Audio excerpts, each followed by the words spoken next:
Well, true. I mean, yes. Don't think about it. I'm not that old. I'm still trying to think of more Toms. Is Tom Cruise? Well, he's Tom pretty Cruise. Cool. No, he's got to be the. Felton. How have you found a list of famous Toms that doesn't include Tom Cruise? I did. He's right at the top here, but I scrolled down. Right. Tommy Lee Jones. He's quite famous. He's even older still. Tom Hanks, we know you like. Tom Felton from Harry Potter. I don't do Harry Potter. No, nor do I. Mm-hmm. No, sorry. There are Tom Petty's on the list. There are fewer famous Toms than you think. But some of them might be known as Thomas or Tommy. Or let's finish it then with Thomas the Tank Engine. Well, obviously the best Tom of all time. I mean, go away, Burke. Get lost, Hiddleston. Tank Engine is top. Get me a blue train any day of the week. Oh, this isn't how I thought this was going to go. I hope this doesn't happen with the Williams brothers on Monday. Yeah, just go in with, hi, Harry and Jack. Really great to meet you. I'm a bit nervous about this. So I've got my best questions. I've done some research. Can we talk about famous Toms? Yes. From Tom to Thomas the Tank Engine. Yeah. Go. And everywhere in between. Okay. Yeah. All right then. Well, thank you. Tommy Hilfiger. Oh, this is just going to go on forever unless you hang up on me. I can't think. Tom.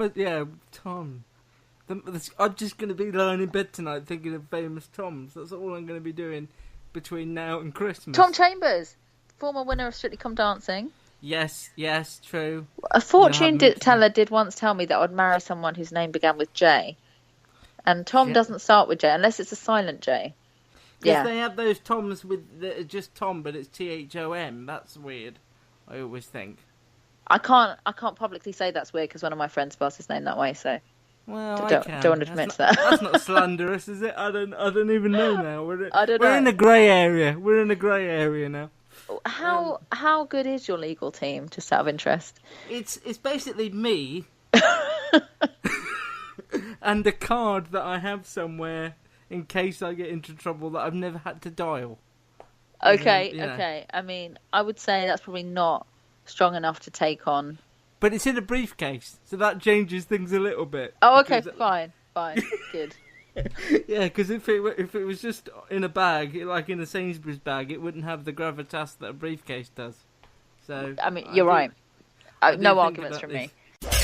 Have you told your friends about this podcast? Okay, here we go. No. It's just not my idea of a good time. Tell them now. That's what the people want to hear. This is the Custard TV Podcast. Good to the last drop. From thecustardtv.com. What was your personal highlight of your 2016 in your career, though? That's what I wanted to ask. I thought you were going to say what was my personal highlight of this podcast.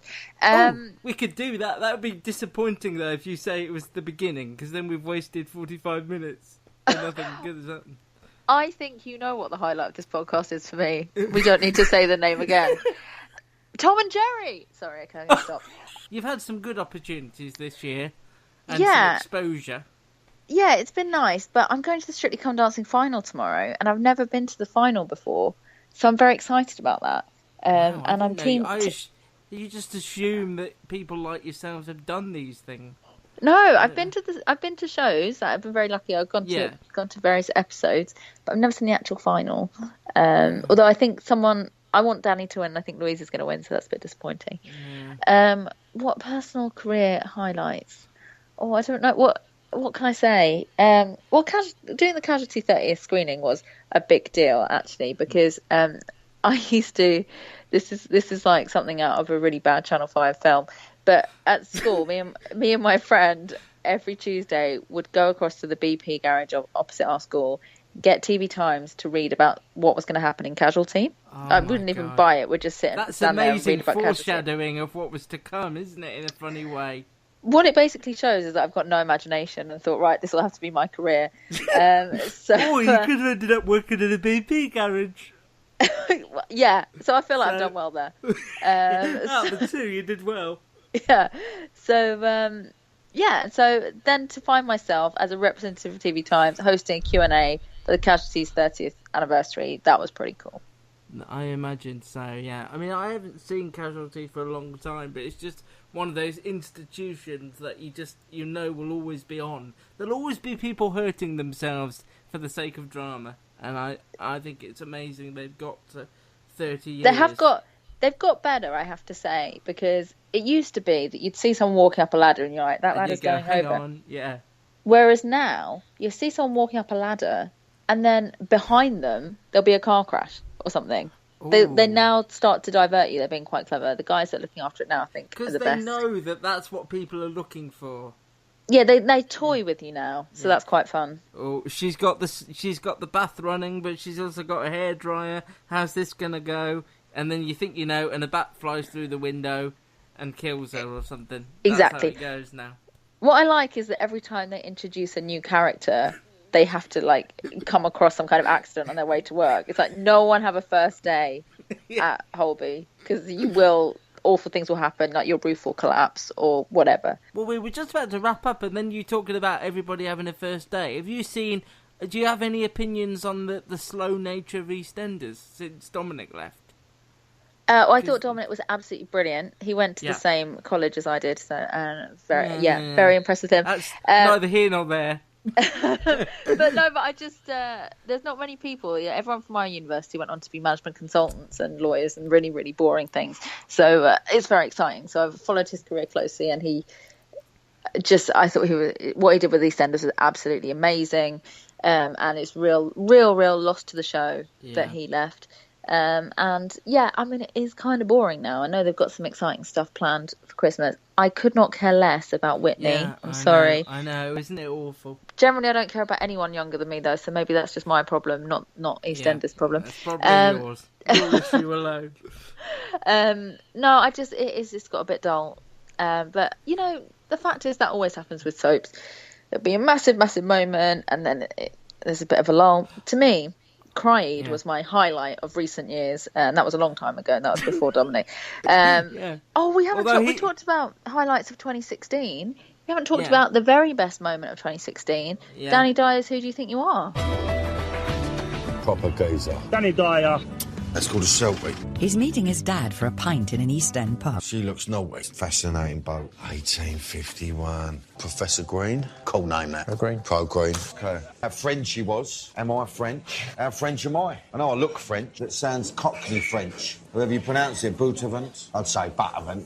No, there's no T's in it. I wish I was intelligent. It means no, I don't know what it means. What does it mean? Keiko Bako. And that in Cockney sort of means really rich. Oh, I'm hoping he's a proper geezer, like proper. Why are we here? He's a powerful, powerful man, and I'm hopelessly in love with him. Robert Gosnold, what a man! Is that one of his peacocks? Do they bite peacocks, by the way? Do you know what that means? No, severe reddies. Severe reddies. Severe reddies. I like the fact you just said that. We should go to the next villager and cause some chaos. What? The geezer's got a drawbridge. Hell, let's go and have a bit of bunny with the Lord. You're a lord? Is it a house? I mean, it's got a moat. I think I'm going to treat myself to a rough. What, the... Massive rough, just bowl about with it, and, I've had my moment now, let's go. That was the most Cockney programme I've ever seen. I loved that hour of television. He almost just collapsed from Cockney syndrome. He was absolutely superb. And, he gets a bit of flack and has done before, but he has done an incredible job on EastEnders. Everyone loves what he does there, and he went into that show, made it entertaining. I usually think Who Do You Think You Are is very boring. He was brilliant on it, and good for him. I think you're right, he gets a lot of flack, and he's just embraced it this year rather than, tried to conform in any way. He's like, well, I'm Danny Dyer, this is what I do, and I think he's gained a lot of respect from that. Otherwise, he wouldn't be on Who Do You Think You Are? He's on because he's a fascinating character, and people have warmed to him and want to know more. But exactly. What I like about EastEnders currently, probably I shouldn't be liking this, but it does amuse me greatly, is their attempts to hide Kelly Bright's pregnancy. Because the filming techniques used are positively art house, I can tell you. Like, they're behind some kind of milk float. It's like, you've never filmed from behind a milk float before. Why are you doing that? And Linda Carter is now obsessed with jackets. It's like, you never wore a jacket. You wore skin-tight dresses. I think they use the same camera crew to film her that they do on Channel 4's Hunted, where it's all on, like, behind a bush and on mobile phones and all this sort of stuff. Everyone knows what's going on. Just it doesn't really matter if there's a little bit of bump. You know, we forgive it. It's an unavoidable situation. Remove all the pink jackets. They keep traumatising that baby Ollie, and it's upsetting because he does have a very expressive face, and they keep making him go through some traumatising things. Poor Do you kid's think they're gonna just grow up prodding him with a stick to make him look sad? I reckon they do, yeah. He's just always looks sad. He's got a lot on his mind, that poor child. A lot on his mind. Anyway, I will close it properly now on the thought of a small child crying. Oh, that's sad. Can we go back to Tom's? Wouldn't it be weird if I don't know who plays the young Ollie in EastEnders? Wouldn't it be ironic if his name is Tom? I don't know. Oh, don't say the word ironic. Don't say the word ironic. Others will have to have a whole conversation about what irony means in Alanis Morissette songs. She doesn't know what it means. She doesn't know what it means. It's very annoying. 10,000 spoons when all you need is a knife is bloody irritating. It's not ironic. It's more we've had this conversation, despite my attempts to avoid it. It's happened. It's happened. Meeting the man of your dreams and then meeting this beautiful wife is just sod's my law. life. That's just my life. That's not, you know. Is Tom Burke married? I don't believe he is. No.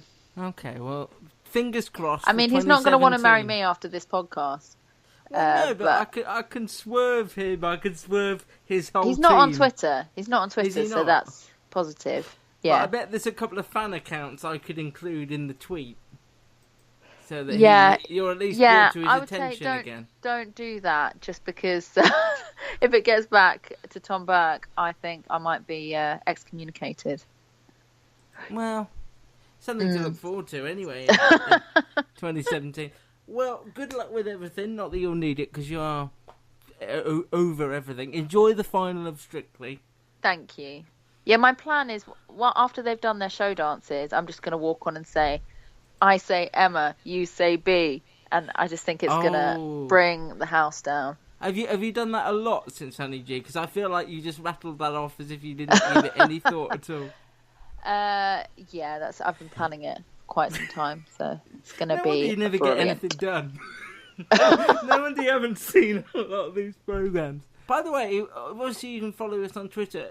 If we want to read your thoughts on Sherlock, you have to buy the TV Times, don't you?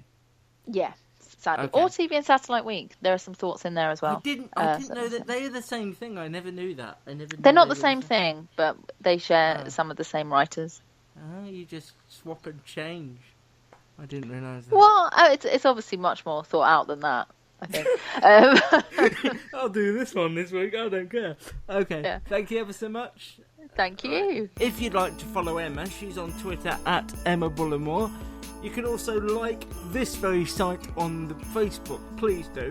Facebook.com/TheCustardTV. The site itself, of course, you know and love. It's thecustardtv.com. Give us a 5-star review of the old podcast on iTunes and subscribe and never miss a podcast.